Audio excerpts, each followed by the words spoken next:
As always, this is your truly, Taye David Adebi.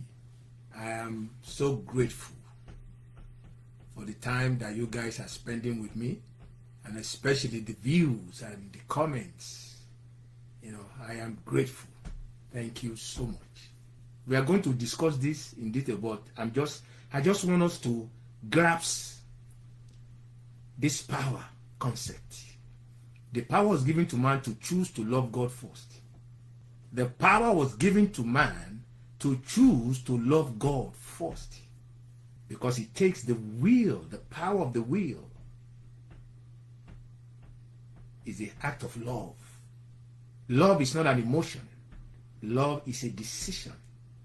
We love because we choose to love. Now, emotions may come with love, but love is a principle. So this power was given to man to choose to love God first. The power was given so that man can identify with God as a sovereign entity. That's why the scripture said in Matthew 16, verse 19, whatever you bind on earth, I will bind it in heaven. Whatever you lose on earth, I will lose it in heaven. Why? Because he gave us the same thing that he has. That power is shared with us on earth. The power signifies respect. I was having a family meeting, and it was a discussion on Zoom. It was a family workshop rather.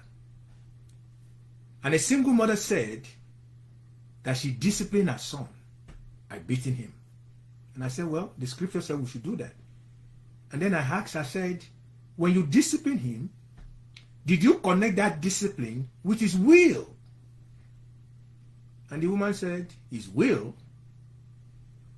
I didn't think of his will. I just disciplined him. And I explained to the woman. I said, yes, you may discipline him.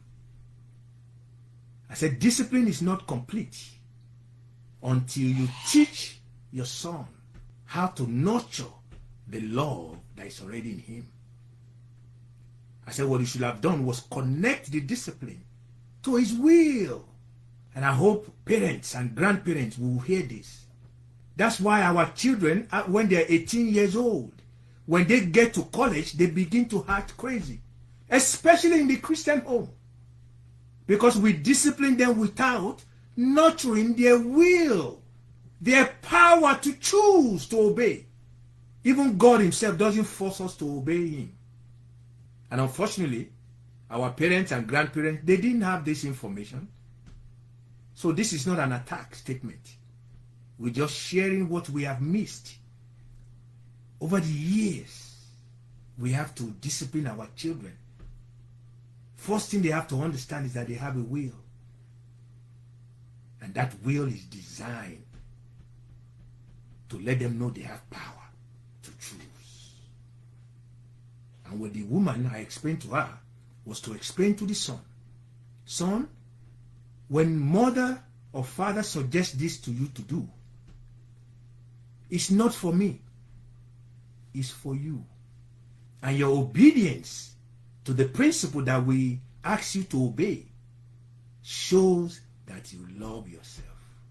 And in the same thing, we can use this same principle in the workplace.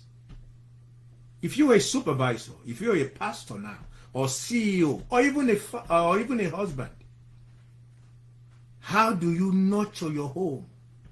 Do you nurture it with force? Or do you nurture it respecting the will of even that 9-year-old boy, that 9-year-old girl, that 5-year-old boy, that 5-year-old girl, even your employees, your team? How do you nurture them to produce more? This principle I'm sharing is as old as life, because this is how God himself nurtures us. He said, with loving kindness, I draw you to me, to myself.